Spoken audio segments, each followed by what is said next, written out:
જય શ્રી કૃષ્ણ મિત્રો, સ્વાગત છે તમારું આપણી ચેનલ સત્સંગમાં। આજે આપણે સાંભળીશું પુરુષોત્તમ માસ અધ્યાય 11 શંકર ભગવાનનું વરદાન અને શ્રેષ્ઠ દાનની કથા।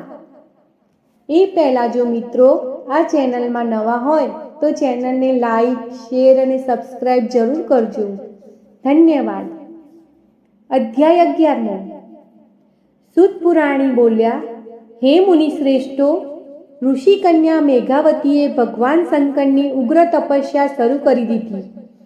સૂર્ય ગ્રીષ્મ ઋતુમાં આવતા તે 5 અગ્નિઓની વચ્ચે બેસતી, હેમંત ઋતુમાં શીતળ જળમાં બેસતી, ફક્ત પાણી બહાર પોતાનું મોઢું બહાર રાખતી, ચોમાસામાં જમીન ઉપર દર્ભાસન પાથરી શરીરે કંઈ પણ ઓઢ્યા વગર સૂતી, તે આહારમાં ફક્ત સવાર સાંજ ધુમાડો જ લેતી।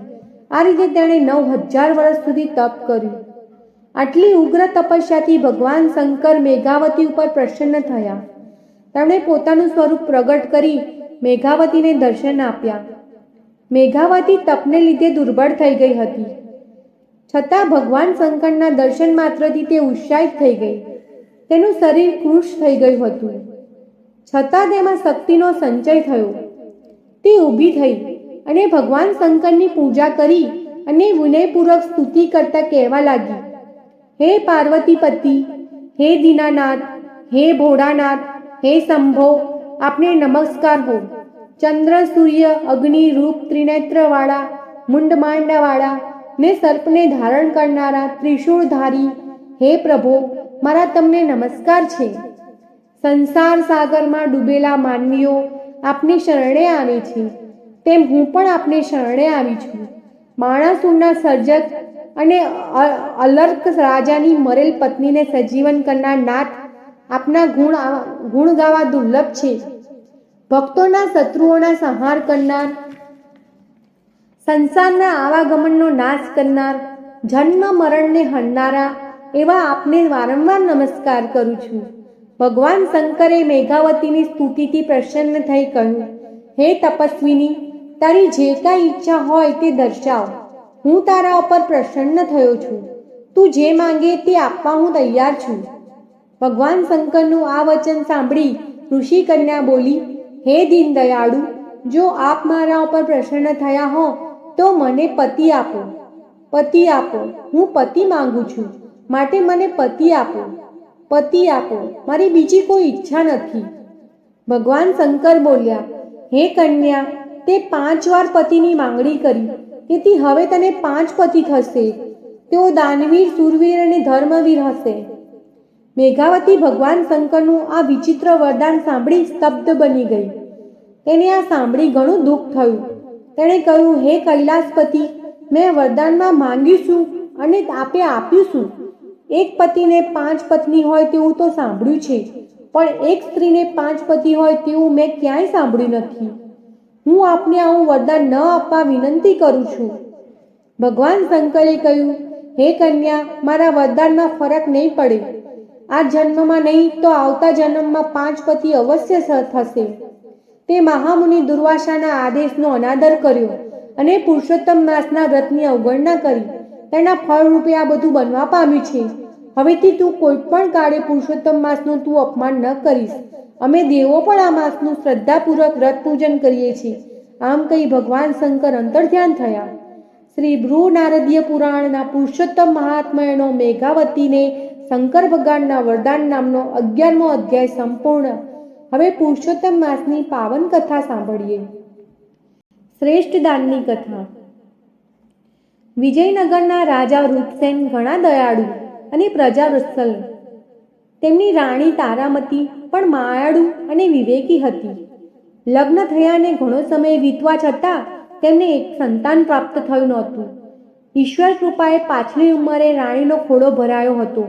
એકનો એક પુત્ર હોવાથી તે પુષ્કળ લાડકોડમાં ઉછેરતો હતો। તેની કાળજી રાખવા નોકરો ખડે પગે તેની સેવામાં હાજર રહેતા। દિવસે દિવસે રાજકુમાર મોટો થવા લાગ્યો। રાજકુમારને મોટો થતો જોઈને રાજાના આનંદ માતો નથી। આમ કરતા કરતા રાજકુમાર 15 વર્ષનો થયો ત્યારે એકાએક તે બીમાર પડી ગયો। આથી રાજા રાણીને ઘણું દુઃખ થયું। કુંવરને સાજો કરવા માટે રાજાએ દેશ પરદેશથી વૈદ્યોને બોલાવ્યા, જોગી, જતી અને ભુવાઓને બોલાવ્યા, પણ કોઈ ઉપાયે કુંવર સાજો થતો નથી. રોગ તો દિવસે દિવસે વધવા લાગ્યો. કેટલાય ઉપાયો અજમાવી જોયા, પણ કુંવરની તબિયતમાં જરાય ફેર પડતો નથી. રાજા રાણી કુંવરની પથારી પાસે 24 કલાક બેસી રહે છે. નથી રાજ્યના કારોબારનું ધ્યાન આપતા કે નથી ખાતા પીતા. બેઠા બેઠા ભગવાનને પ્રાર્થના કરે છે કે હે પ્રભુ, મારા દીકરાને સાજો કર અને મને લઈ લે. એક દિવસની વાત, મધરાતનો સમય હતો. રાજા રાણી કુંવરના બિછાના પાસે જોકા ખાતા બેઠા હતા. ત્યાં રાજાને એક ઘેબી અવાજ સંભળાયો. હે રાજન, તારો કુંવર કોઈ દવાથી સાજો નહીં થાય. જો તને કોઈ ઉત્તમ દાન મળે તો જ તે સારો થાય તેમ છે. અત્યારે પુરુષોત્તમ માસ ચાલે છે, તેમાં કોઈએ ઉત્તમ દાન કર્યું હોય તેનું ફળ જો તારા કુંવરને અર્પણ કરવામાં આવે તો તેના પુણ્યના પ્રભાવે કરીને તે સાજો થઈ શકશે. આટલું સાંભળતા જ રાજાની આંખ ઉઘડી. રાજાએ ઘેબી અવાજની વાત રાણીને કરી. થોડી આશા બંધાઈ. બીજા દિવસે રાજાએ નગરમાં ઢંઢેરો પીટાવ્યો.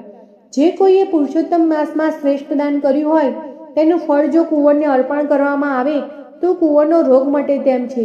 માટે આ ઢંઢેરો સાંભળી જેમને રાજ્ય માટે ભાવના અને ભક્તિ હોય તે પોતાનું ફળ આપી રાજવંશને બચાવી લેવા પ્રયત્ન કરે. રાજા તેની કદર કરશે. નગરમાં ઘણા ધર્મિષ્ઠ માણસો હતા, ઘણા દાનવીર હતા. એ બધા રાજમહેલ આવવા લાગ્યા. પોતે કરેલા દાનનું ફળ કુંવરને આપવા લાગ્યા. પણ કુંવર આંખો ખોલતો નથી. રાજા રાણી નિરાશ થઈ ગયા. ઉત્તમ દાન કેવું કોને? 2 દિવસ વીતી ગયા. કુંવરની માંદગી વધવા લાગી. કુંવર હવે ઘડી બે ઘડીનો મહેમાન હતો. ત્રીજા દિવસની સવારે એક ભિખારી જેવો ચિત્રે હાલ અને કુશકાય માણસ મહેલમાં આવ્યો. એના દેદાર જોઈને પહેલાં તો પહેરેગીર અને મહેલમાં જવા જ ના દીધો. એણે ઘણી જ આજીજી કરતા માંડ માંડ અંદર જવા દીધો. રાજાને પણ તેનો વેશ અને શરીર જોઈને સૂગ ચડી. તે નગરનો તેલી હતો. તેણે રાજાને પ્રણામ કરીને કહ્યું, મહારાજ, મારા દાનનું ફળ કુંવરને આપવા હું આવ્યો છું. રાજા રાણી તેની સામે કુતૂહલથી જોઈ રહ્યા. તેઓ આશ્ચર્યમાં પડી ગયા. જેને પહેરવા કપડાં નથી, ચિત્રે હાલ છે, 4 દિવસનો ભૂખ્યો લાગે છે, એવો આ કંગાળ માણસ દાન ક્યાંથી કર્યું હોય? રાજા તો ના પાડવા જતો હતો, પણ રાણીએ ઈશારાથી સમજાવ્યું કે આંગણે આવેલાનું દિલ ન દુભાવાય. રાજાએ તેલીને ફળ આપવા વિનંતી કરી. તેલીએ જમણા હાથમાં જળ લઈને કહ્યું, હે પુરુષોત્તમ ભગવાન, આ પુરુષોત્તમ માસમાં જે દાન કર્યું છે એ જો આપને ઉત્તમ લાગતું હોય તો હું એને ફળ રાજકુંવરને આપું છું. સાજો કરવા ન કરવો તે આપની ઈચ્છા. આટલું કહી તે પાણી કુંવરના મોં પર છાંટતા કુંવરે આંખો ખોલી, ચારે બાજુ જોવા માંડી. પછી રાણી પાસે પાણી માંગ્યું. રાણીએ તેને પાણી પાયું. તે પાણી પીને પથારીમાં બેઠો થયો. આ બધું ક્ષણમાં જ બની જતા રાજા રાણી તો હર્ષઘેલા થઈ ગયા. રાજા રાણીની આંખોમાંથી હર્ષના આંસુ વહેવા લાગ્યા. બંને તેલીના પગમાં પડી ગયા. કુંવર પણ ઊભો થઈ તેલીને પગે લાગ્યો. રાજાએ તેલીને બીજા દિવસે આવવાનું કહી રથમાં બેસાડી તેના ઘેર મોકલ્યો. બીજા દિવસે દરબાર ભરાયો. રાજાએ તેલીને પોતાની પાસે બેસાડ્યો. પછી પૂછ્યું, ભાઈ, તારો આ દેખાવ કંગાળ છે, પેટ પૂરતું ખાવા મળતું નથી, તો તેવી તારી કાયા છે, તોય તે એવું તો ઉત્તમ દાન શું કર્યું છે તે તું આ સભામાં જણાવ, જેથી બધાને ખ્યાલ આવે. તેલી ઊભો થઈ 2 હાથ જોડી બોલ્યો, હું સાવ ગરીબ છું, ધાણી ચલાવું છું, જે દિવેલ નીકળે એ વેચીને મારું ગુજરાન ચલાવું છું. સંતાનમાં 3 દીકરા અને 3 દીકરીઓ છે, તેથી ગમે તેટલી મહેનત કરું તોય પેટે પાટા બાંધવા પડે છે, ઉછુનું ઉધાર કરવું પડે છે. આ વર્ષે પુરુષોત્તમ માસ આવ્યો, તેમાં મેં અને મારી પત્નીએ વ્રત રાખવાનું નક્કી કર્યું અને સવારે વહેલા ઉઠી બંને સ્નાન કરવા જતા, કાંઠા ગોરમાનું પૂજન કરતા અને કથા વાર્તા સાંભળતા, કંઈક દાન કરતા અને એકટાણું કરી ધાણી જલાવતા, પુરુષોત્તમ ભગવાનનું નામ લેતા. અમે કથામાં સાંભળેલું કે પુરુષોત્તમ માસમાં કોઈ પણ વ્રત કે નિયમ લો ત્યારે કંઈક સત્કર્મ કે દાન કરવું જોઈએ. અમે બીજું તો શું સત્કર્મ કરી શકીએ? અમે નક્કી કર્યું કે ધાણીએ બળદ જોડવામાં આવે છે તેને બદલે આખા પુરુષોત્તમ માસ દરમિયાન વારાફરતી હું અને મારી પત્ની ધાણી ખેંચી. આમ અમે બળદને આખો માસ આરામ આપ્યો. અમે પતિ પત્ની વારાફરતી ધાણીએ જોડાઈને તેલ કાઢવા લાગ્યા. થોડી વધુ મહેનત કરતા. આથી તેને વેચતા પહેલાં કરતાં 2 પૈસા વધારે આવતા. તેનો ઉપયોગ અમે કથામાં મૂકવામાં કર્યો. હું અને મારી પત્ની રોજ કથા સાંભળવા જતા, ત્યારે બંને એકઠે પૈસો કથામાં બ્રાહ્મણ આગળ મૂકતા. આવું અમે દરરોજ કરતા. જ્યારે વ્રતની પૂર્ણાવતિ થાય ત્યારે છેલ્લે દિવસે પણ અમે ખરી મહેનતની કમાણીના પૈસામાંથી અમારી શક્તિ મુજબ વ્રતનું ઉદ્યાપન કર્યું. મહારાજ, આ મેં જણાવ્યું તે અમારા વ્રત અને દાનની વાત છે. મેં બળદને મુક્તિ આપી, સત્કર્મ કર્યું અને ખરી મહેનતની કમાણીના પૈસાનું દાન કર્યું છે.